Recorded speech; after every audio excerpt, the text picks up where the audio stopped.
Kasus kematian dosen Universitas 17 Agustus 1945 atau Untak Semarang berinisial DLL 35 tahun berbuntut panjang.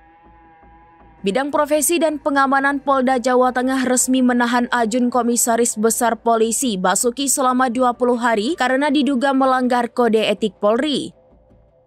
Penahanan dilakukan setelah terbukti bahwa AKBP Basuki tinggal satu atap bersama DLL tanpa ikatan perkawinan yang sah.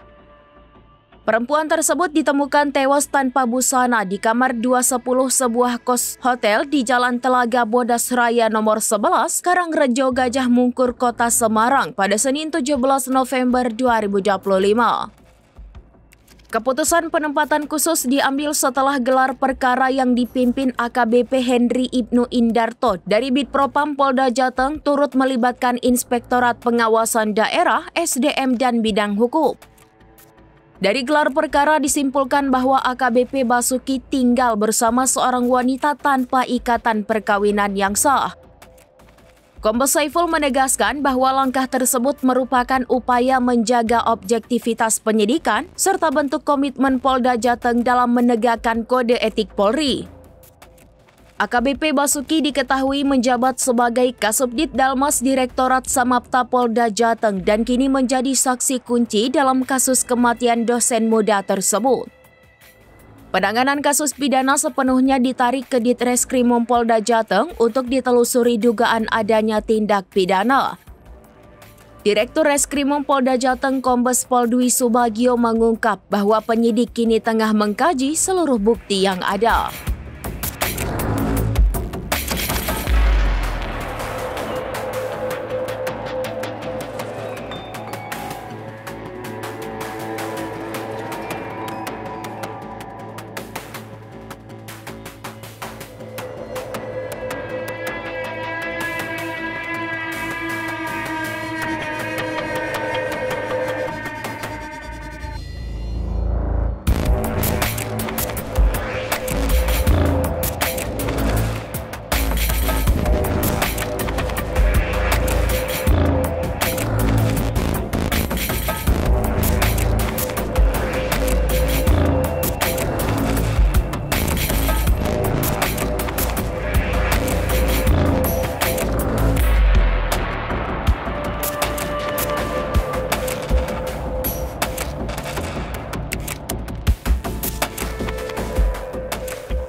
Download Tribun X sekarang, menghadirkan lokal menjadi Indonesia.